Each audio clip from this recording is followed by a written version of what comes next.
बहुलक या पॉलीमर। बहुलक को वृहद अणु भी कहते हैं, बहुलक को वृहद अणु भी कहते हैं। जब छोटे छोटे सरलतम अणु आपस में मिलकर एक उच्च अणुभार वाली श्रृंखला बनाकर एक बड़े अणु का निर्माण करते हैं, उसे हम बहुलक कहते हैं। बहुलक की सबसे छोटी इकाई एकलक है, बहुलक की सबसे छोटी इकाई एकलक या मोनोमर है। बहुलक का वजन 10⁻³ - 10⁻⁻7 डाल्टन होता है। बहुलक 3 प्रकार के होते हैं: प्राकृतिक बहुलक, अर्ध संश्लेषित बहुलक या कृत्रिम बहुलक। प्राकृतिक बहुलक हमें सिद्ध प्रकृति से मिलते हैं। Example starch, cellulose, resin. अर्ध संश्लेषित बहुलक यह दोनों का मिश्रण होता है। Example cellulose acetone, cellulose nitrate. कृत्रिम बहुलक ये हमें मानव द्वारा बनाए जाते हैं। इन कृत्रिम बहुलक मानव द्वारा बनाए जाते हैं। एग्जाम्पल प्लास्टिक, पीवीसी, पॉलीथीन, रेशे, रबड़।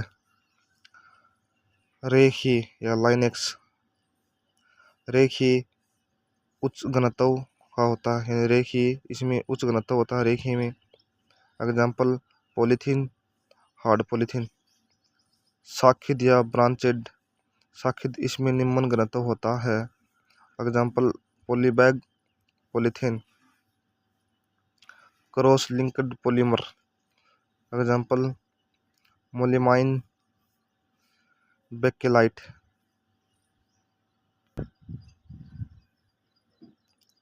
रबड़ दो प्रकार का होता है, नेचुरल या प्राकृतिक और कृत्रिम रबड़। ये रबड़ दो प्रकार का होता है, प्राकृतिक और कृत्रिम। प्राकृतिक रबड़ और कृत्रिम रबड़। प्राकृतिक हमें एक वृक्ष से द्रव या लिक्विड के रूप में मिलता है, जिसे रबड़ क्षीर के नाम से जाना जाता है। इसका बहुलक है इसोपेरिन। कृत्रिम रबड़ यह मनुष्य के द्वारा निर्माण किया जाता है। कृत्रिम रबड़ का मनुष्य के द्वारा निर्माण किया जाता है। इसका बहुलक है क्लोरोपेरिन। क्लोरोपेरिन दो प्रकार का होता है, बुना एन और बुना एस। बुना एन यह बुटाडाइन प्लस स्टेरिन से बना होता है। बुना एस यह बुटाडाइन प्लस एक्रोनाइट्रेट से बनाता है।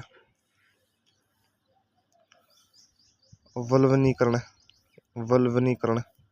प्राकृतिक रबड़ में 5% सल्फर मिलाई जाती है, जिसे रबड़ गर्म होकर रबड़ की हार्डनेस एंड इलास्टिसिटी, कठोरता और लोच बढ़ जाती है और यह वल्वनीकरण कहलाता है। वल्वनीकरण ऑटो व्हीकल के टायरों में होता है, वल्वनीकरण ऑटो व्हीकल के टायरों में होता है। वल्वीकरण में सल्फर की मात्रा पाई जाती है। वल्वीकरण में सल्फर की मात्रा पाई जाती है।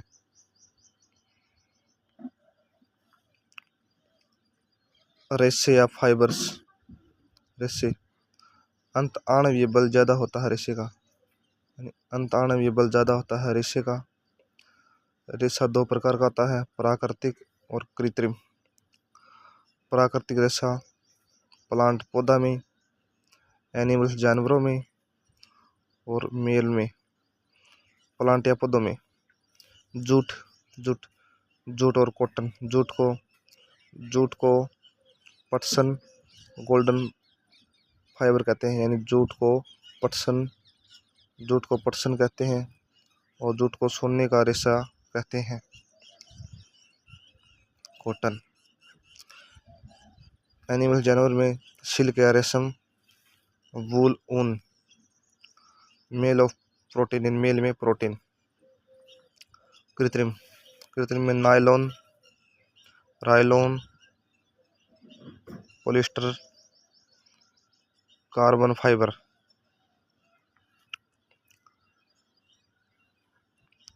नायलॉन न्यूयॉर्क और लंदन। नायलॉन न्यूयॉर्क व लंदन इन दोनों नामों से मिलकर बना है। नायलॉन न्यूयॉर्क व लंदन इन दोनों नामों से मिलकर बना है। नायलॉन दुनिया का सबसे पहला कृत्रिम बहुलक है जिसका नाम नायलॉन 66 है। यानी नायलॉन दुनिया का सबसे पहला कृत्रिम बहुलक है जिसका नाम नायलॉन 66 है। नायलॉन 66 का बहुलक क्रेपोलेक्टस है। नायलॉन 66 का उपयोग मछली पकड़ने का जाल में, टूथ ब्रश में, रस्सी में, मशीनों का गियर में प्रयोग होता है। विस्फोट फाइबर सेलुलोज से प्राप्त किया जाता है। स्तनपायी जीव रेशे या फाइबर का एक सामान्य स्रोत है। अल्पाका, लामा, अंगोरा बकरी।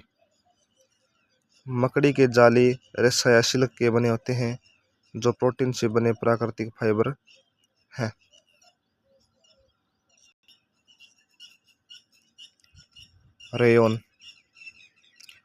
रेयॉन कृत्रिम रेशम है। रेयॉन की निर्माण सेलुलोज प्लस NaOH से होता है। यानी रेयॉन का निर्माण सेलुलोज प्लस सोडियम हाइड्रोक्साइड से होता है। रेयॉन का उपयोग कपड़ा बनाने में, कालीन बनाने में, दरिया बनाने में, धागे बनाने में।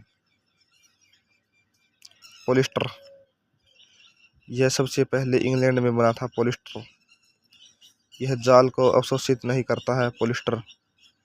पॉलिस्टर का उपयोग रेनकोट या वर्षा कोट में, फायर ब्रिज या फायर पुल में, छाता में, बोतल बनाने में।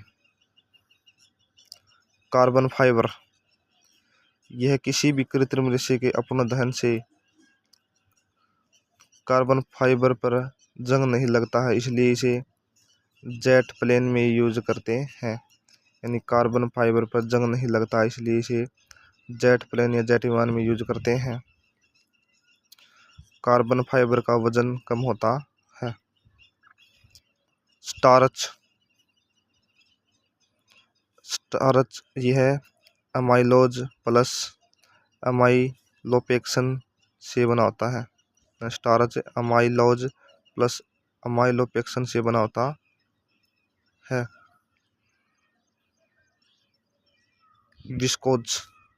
विस्कोज यह मोनोमेरेट सेलुलोज से बना होता है। इसका प्रयोग पैराशूट में करते हैं। विस्कोज का प्रयोग पैराशूट में करते हैं।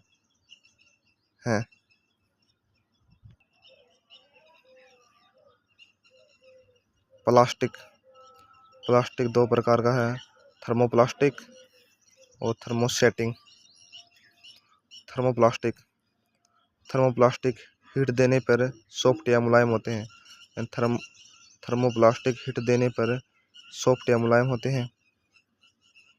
कूल करने में हार्ड होते हैं, यानी कूल या ठंडा करने पर यह हार्ड या कठोर होते हैं। Example Teflon, polythene, PVC, polystyrene. Thermosetting heat देने पर हार्ड कठोर होती है। दोबारा गर्म करने पर आकार में कोई परिवर्तन नहीं होता है। थर्मोसेटिंग में कूल या ठंडा करने में सॉफ्ट हो जाती है। Example bakelite, melamine. टेफलॉन को टेट्राफ्लोरोएथिलीन में गर्म किया जाता है जिससे पॉलीटेट्राएथिलीन में बदलता है। टेफलॉन को बर्तनों में न चिपकने वाली सतह में यूज करते हैं। पॉलीथीन का यूज हम पैकिंग की थैलियाँ बनाने में करते हैं। पॉलीथीन तथा PVC थर्मोप्लास्टिक के उदाहरण हैं। यानी पॉलीथीन तथा PVC थर्मोप्लास्टिक के उदाहरण हैं। पॉलीस्टाइन पॉलीस्टाइन का यूज हम बोतलों में, सेलों के कवर में, रेडियो में, सीडी के कवर में, टीवी बनाने में, खिलौना बनाने में करते हैं। पॉलीविनी या क्लोराइड पीवीसी, इसका यूज हम पतली चादर बनाने में, बरसाती बैग बनाने में, पाइप बनाने में, यानी पॉलीविनी या क्लोराइड पीवीसी यानी पीवीसी का यूज हम पतली चादर बनाने में करते हैं। पीवीसी का यूज हम पतली चादर बनाने में, बरसाती बैग बनाने में, पाइप बनाने में करते हैं। बेकेलाइट फिनोल प्लस फॉर्मल्डिहाइड से बनी होती है। बेकेलाइट सबसे पुराना बहुलक है, यानी बेकेलाइट सबसे पुराना बहुलक है। बेकेलाइट का यूज स्विच ऑफ बोर्ड में, यानी बोर्ड की स्विचों में करते हैं। हैंडल ऑफ किचन के हैंडल बनाने में करते हैं। बाल्टियों में, रेडियो टीवी में करते हैं। कौन सा ताप दृढ़ प्लास्टिक है? बेकेलाइट। मेलेमाइन का यूज हम यून ब्रिकेबल क्रॉकरी बनाने में करते